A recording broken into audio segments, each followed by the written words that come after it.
بسم اللہ الرحمن الرحیم رب اشرح لی صدری ویسر لی امری واحلل عقدۃ من لسانی یفقہوا قولی۔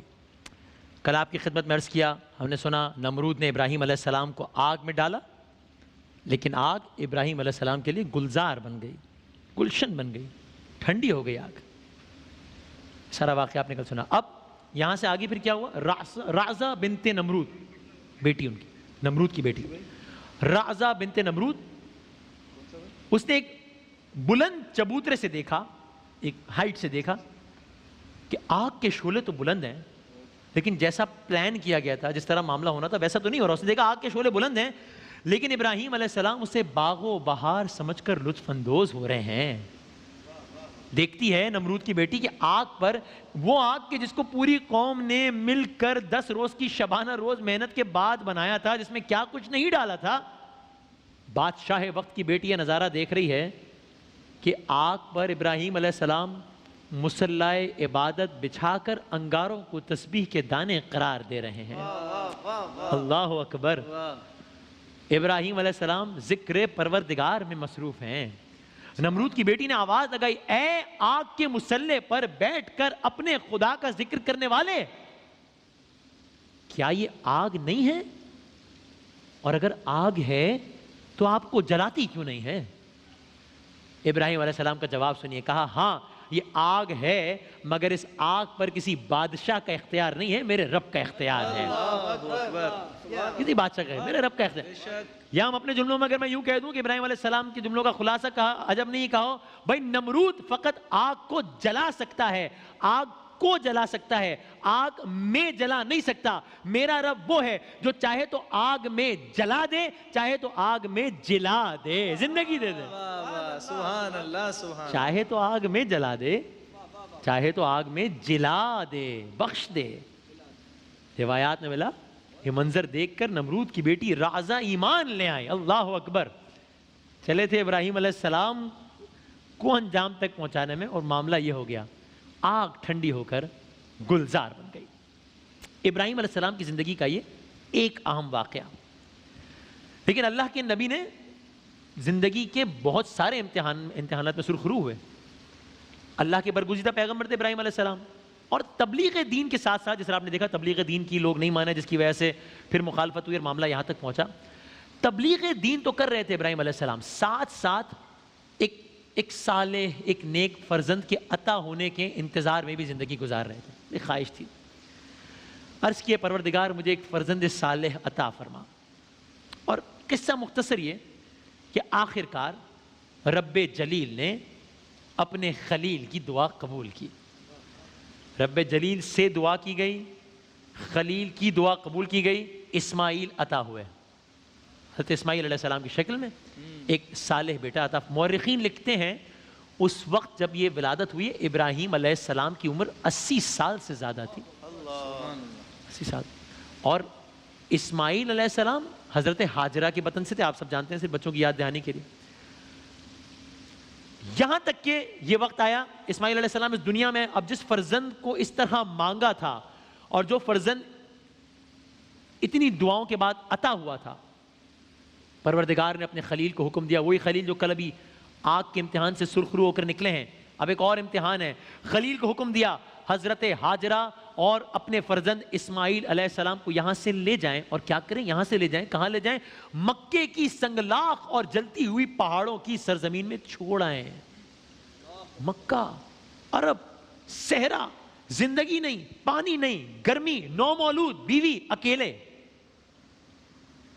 بظاہر بڑا مشکل کام ہے۔ ظاہر ہے آپ نے جس فرزند کے لیے ساری زندگی دعا مانگی، وہ فرزند عطا ہوا، اور اس کے بعد یہ حکم آ گیا کہ اس کی ماں کے ساتھ اس کو بے آب و گیاہ جنگل میں چھوڑ آؤ۔ تو بڑا سخت ہے معاملہ۔ لیکن ابراہیم علیہ السلام کو یقین تھا کہ جس رب جلیل نے مجھے اسماعیل عطا کیا ہے، وہ اس کی حفاظت بھی خود کرے گا۔ اللہ کے حکم کے سامنے سر تسلیم خم کیا، اور ابھی اللہ کے حکم پر عمل درآمد کا ایک اور وقت آ گیا ہے۔ اس سے پہلے آگ کا امتحان، اب یہ اللہ کا یہ ذی شان بندہ اپنی بیوی ہاجرہ کو لے کر اور اپنے شیر خوار فرزند اسماعیل علیہ السلام کو لے کر مکے کی طرف چل پڑا۔ سفر جاری ہے، اور بالآخر وہ اب آپ ظاہر ہے جب مکے کی بات ہو رہی ہے تو یہ آج کے مکے کی تو بات نہیں ہو رہی ہے، اس زمانے کی بات ہو رہی ہے، کوئی فیسلٹیز اور کچھ بھی نہیں آف کورس۔ آخر کار وہ بے آب و گیاہ چٹیل میدان اور سنگلاخ پہاڑوں کی سرزمین آ گئی۔ عام طور پر جب ہم سفر طے کر کے منزل پر پہنچتے ہیں تو ہم سکھ کا ساتھ لیتے ہیں کہ چلو اب سفر کی سختیاں ہو گئی، اب آرام کا وقت ہے، منزل آ گئی نا۔ یہاں تو الٹا معاملہ ہے، اب منزل آ گئی کا مطلب یہ کہ اب سخت مرحلہ شروع ہو گیا ہے۔ سخت مرحلہ کیا؟ سخت مرحلہ یہ کہ چھوڑ دینا ہے اہل و عیال کو، واپس چلے جانا ہے۔ قصہ مختصر، جب حضرت ابراہیم علیہ السلام جناب ہاجرہ اور اپنے فرزند حضرت اسماعیل علیہ السلام کو ایسی ویران جگہ پر چھوڑ کر واپس جانے لگے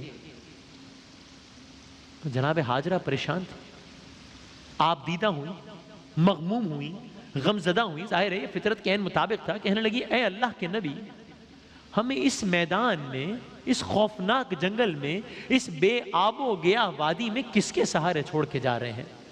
اور یہ کہانیاں سنیے اور یہ داستان سنتے ہوئے مجھے کئی مواقع پر واقع کربلا کے بہت سارے مناظر ذہن میں آتے ہیں کہ جب رخصتی امام حسین ہو رہی تھی، حسین ابن علی جن کا آج دن بھی ہے، تو جناب زینب پوچھ رہی کہ ہمیں کس کے آسرے پہ چھوڑ دیا؟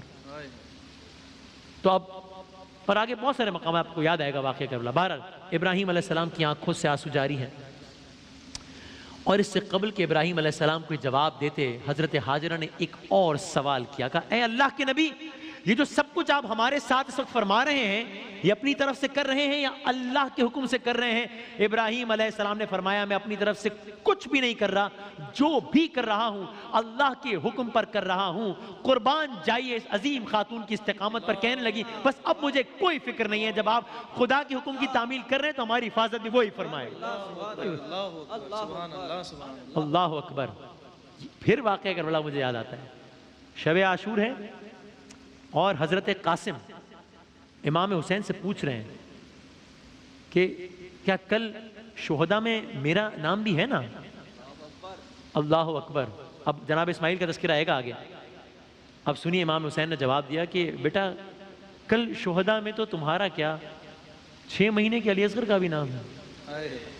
گھبرا کے پوچھا اہل بیت، خاندان اہل بیت کی اور ان کی مستورات کہ ہم قدموں کی خاک قربان جائیں ان پہ، تو کہا جناب قاسم نے پوچھا کہ بابا، امام حسین نے پوچھا کہ سن کیا مطلب، کیا اس کا مطلب یہ فوج یزید کیا خیموں میں داخل ہو جائے گی کیا؟ کیونکہ جناب علی اصغر تو 6 ماہ کے تھے نا۔ کہا نہیں، خیموں میں داخل نہیں ہوں گے، لیکن میں انہیں لے کر جاؤں گا۔ پھر ایک سوال پوچھا، یہ کہاں سے بات یاد آئی کہ جناب ہاجرہ اب تک بہت پریشان ہے نا، اور اب یہ پوچھا کہ آپ جو کر رہے ہیں اللہ تعالیٰ کے حکم پر کر رہے ہیں، کہا جی پھر کیا فکر ہے؟ جناب قاسم نے اس وقت سوال پوچھا تھا کہ یہ جو کچھ کر رہے ہیں اس میں اللہ تعالیٰ کی رضا شامل ہے؟ کہا بے شک بیٹا اللہ تعالیٰ کی رضا شامل ہے۔ پھر وہ تاریخی جملہ کہا پھر ہمیں کیا پریشانی ہے کہ کل ہم موت پر ٹوٹ پڑے یا موت ہم پر ٹوٹ پڑے، اب کیا مسئلہ ہے؟ اللہ تعالیٰ کا حکم ہے، ٹھیک ہے پھر کیا مسئلہ ہے، ٹھیک ہے مطمئن۔ تو بہرحال یہاں بھی یہ منظر، اور اس منظر نے خلیل خدا کے دل پر بڑا اثر کیا۔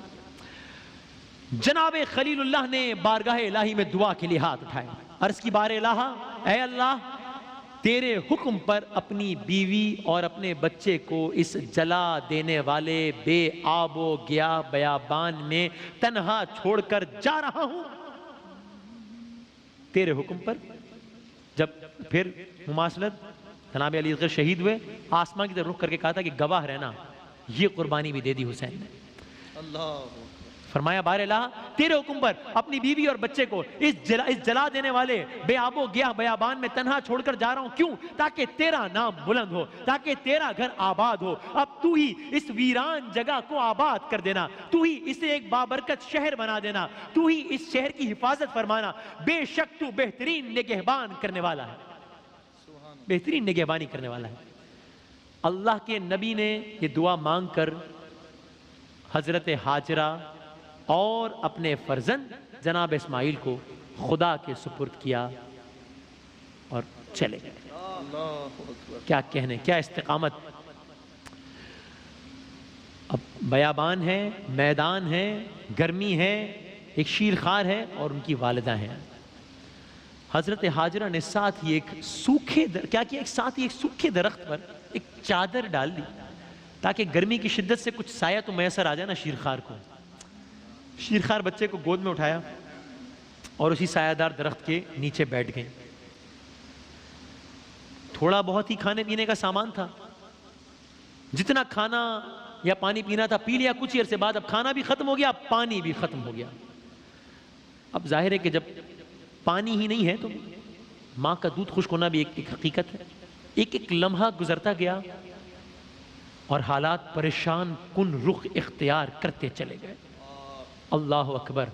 پانی کی عدم دستیابی کی وجہ سے ماں اور شیرخوار پر اب پیاس کا غلبہ ہو رہا ہے. ہم آج کل تو سمجھ سکتے ہیں نا اس واقعے کو, یعنی ایک اندازہ تو لگا سکتے ہیں. ہم کیا سمجھیں گے, ہماری کیا حیثیت, لیکن اندازہ کہ جب وقت ہمیں پتہ ہوتا ہے کہ ابھی تھوڑی دیر بعد افطار ہو جائے گی, پتہ ہوتا ہے کہ پانی ہے مل جائے گا, اور پتہ ہوتا ہے کہ اتنا ہے کہ پیتے رہیں گے ختم نہیں ہوگا, پیاس ختم ہو جائے گی پانی ختم, پھر بھی کبھی کبھی کتنا گلا خشک ہو رہا ہوتا ہے کہ. اور جو صاحب اولاد ہے وہ سمجھیں گے کہ آپ کی اولاد آپ سے پانی مانگ رہی ہو اور آپ نہ دے پائیں. سوچ بھی نہیں سکتے ہم. پانی کی عدم دستیابی ہے, ماں اور بیٹے پر پیاس کا غلبہ ہے. شیرخوار بچہ شدت پیاس سے بلبلا رہا ہے. ماں اپنے لال کی یہ حالت دیکھ رہی ہے. اس میں نے کہا بار بار آپ کو ایک واقعہ یاد آئے گا. ماں اپنے بیٹے کی یہ حالت دیکھ رہی ہے. ماں اپنی پیاس اب بھول گئی ہے بیٹے کی پیاس کو دیکھ کر. بیٹا وہ اپنے لختے جگر کو بچانے کے لیے پریشانی کے عالم میں ادھر ادھر دوڑنے لگتی ہیں, یہاں تک کہ وہ پہنچتی ہے مقام سعی پر. اللہ تعالیٰ سب کو خانہ کعبہ کی زیارت نصیب فرمائے انشاءاللہ, اور جلد از جلد رونق بحال ہو انشاءاللہ. مقام سعی پر پہنچتی ہیں, یعنی کہ وہ مقام کہ جہاں حجاج کرام طواف بیت اللہ کے بعد صفا اور مروہ کے درمیان دوڑتے ہیں. بی بی نے آواز بلند کی, آیا اس وادی میں کوئی انسان ہے؟ کون جواب دیتا؟ زندگی کا نام و نشان نہیں تھا. ابھی یہ معاملہ جاری تھا کہ اتنے میں لخت جگر نظروں, ایک اونچائی پر آ گئے, لخت جگر نظروں سے اوجھل ہو گیا. بی بی فوراً کوہ صفا پر چڑھ گئیں. ادھر ادھر دیکھا, وادی میں سراب کی چمک محسوس ہوئی. فوراً وہاں سے اتر کر وادی میں آئی اور دوڑی, یہاں تک کہ کوہ مروہ تک پہنچ گئی. پھر لخت جگر نظروں سے اوجھل ہو گیا. جناب حاجرہ کو بیک وقت اب دو پریشانیاں لاحق ہیں, ایک پانی کی تلاش, دوسرا اپنے فرزند کی حفاظت کی فکر. بس جناب حاجرہ اسی انداز سے صفا سے مروہ, مروہ سے صفا کی طرف دوڑتی ہیں, یہاں تک کہ ایک دو اس طریقے سے 7 چکر لگائے. 7ویں بار جب کوہ مروہ پر چڑھی اور اسی پریشانی میں اپنے فرزند دلبند کو دیکھنے کے لیے آئیں تو کیا دیکھا اسماعیل علیہ السلام پیاس کی شدت سے ایڑیاں رگڑ رہے ہیں اور ایڑیوں کے نیچے سے پانی کا چشمہ جاری ہو گیا ہے. اللہ اکبر, اللہ اکبر. ایڑیوں کے نیچے سے پانی کا چشمہ جاری ہے.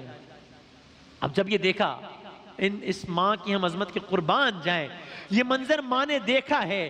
بچہ پیاسا ہے, بلبلا رہا ہے, ایڑیاں رگڑ رہا ہے, پانی آ گیا ہے, لیکن جب یہ منظر دیکھا تو چاہے بچے کو جتنی بھی پیاس لگی تھی, پہلے انہیں پانی نہیں پلایا بلکہ پہلے اللہ تعالیٰ کی بارگاہ میں سجدہ شکر ادا کیا. اللہ اکبر, اللہ اکبر. پھر مجھے یاد آتا ہے واقعہ کربلا. روز عاشور گزر گیا اور اس کے بعد جب گھرانہ سرکار دو عالم صلی اللہ علیہ وآلہ وسلم کو جب پانی نصیب ہوا تو سب سے پہلے دختر امام حسین جناب سکینہ کو پانی دیا گیا. تو پوچھا کہ مجھے کیوں سب سے پہلے پانی؟ کہا چھوٹوں کو سب سے پہلے پانی دیتے ہیں نا. یہ سننا تھا. وہ کوزہ اٹھایا جناب سکینہ نے اور چل پڑی مقتل کی جانب. کہا کہاں جا رہی ہو سکینہ؟ کہا آپ نے تو کہا نا کہ جان کے چھوٹوں کو سب سے پہلے پانی پلاتے ہیں. تو میرا بھائی علی اصغر تو 6 ماہ کا ہے نا, وہ تو مجھ سے بھی چھوٹا ہے. اللہ اکبر.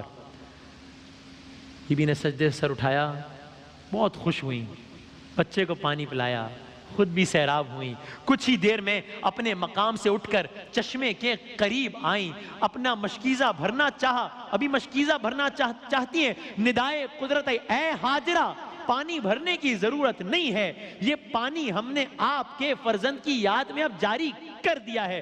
اب آپ خود بھی پانی پیجئے, اپنے لخت جگر کو بھی پلائیے. اب قیامت تک ساری دنیا یہ پانی پیتی رہے گی, پانی ختم نہیں ہوگا.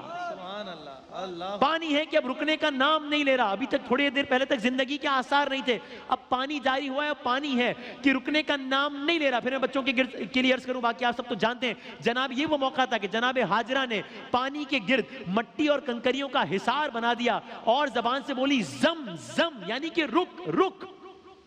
تب سے اس کا نام پڑ گیا زمزم, آب زمزم, آب زمزم. بس میں اختتام کر رہا ہوں، اور زہیب بھائی انشاءاللہ آخر میں کلام پیش کریں گے. آج یہ واقعہ داستان اپنے اختتام کو، آج 19 رمضان المبارک بھی ہے نا، حضرت علی سے منسوبات کا. آج خلیل خدا کا پیاسا فرزند، اس کہانی سے متعلق کہہ رہا ہوں، داستان سے متعلق، آج خلیل خدا کا پیاسا فرزند اس چٹیل بیابان میں سیراب ہو گیا. مگر اس واقعے کے بہت سالوں بعد پھر آئیے میدان کربلا.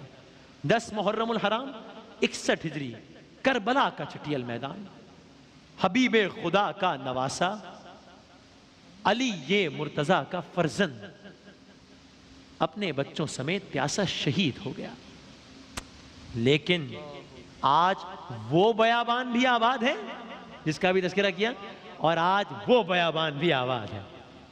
آج سب آباد ہے، کیا کہنے ہیں.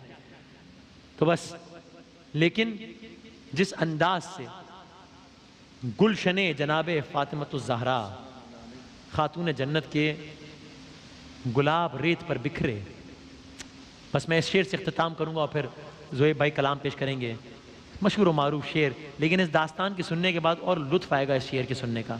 غریب و سادہ و رنگی ہے داستان حرم، غریب و سادہ و رنگی ہے داستان حرم. نہایت اس کی حسین، ابتدا ہے اسماعیل.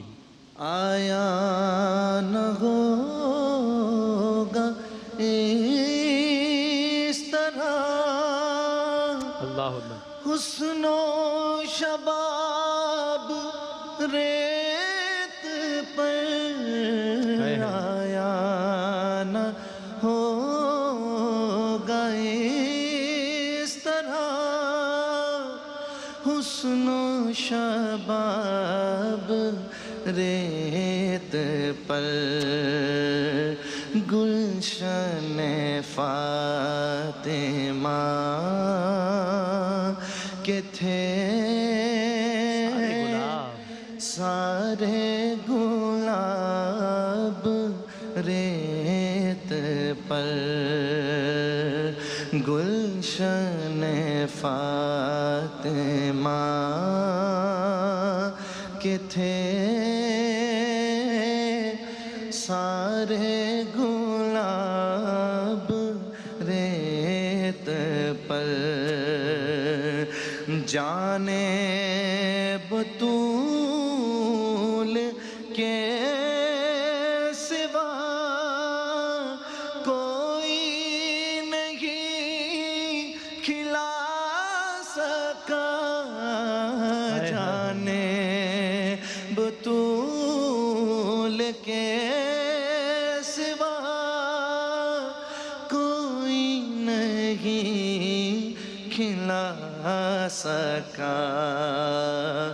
قطرۂ آب کے بغیر اتنے گلاب ریت پر. قطرۂ آب کے بغیر اتنے گلاب ریت پر. عشق میں کیا لٹا، عشق میں کیا بچائیے، عشق میں کیا لٹائیے، عشق میں کیا بچائیے. آل نبی نے لکھ دیا سارا نصاب ریت پر، سارا نصاب ریت پر. آل نبی نے لکھ دیا سارا نصاب ریت پر. آل نبی کا کام تھا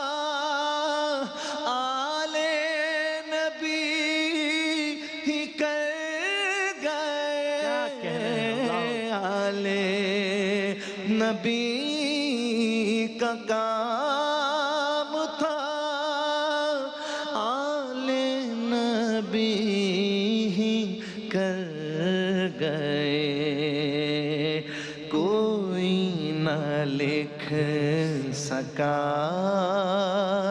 ادیب ایسی کتاب ریت پر، کوئی نہ لکھ سکا ادیب ایسی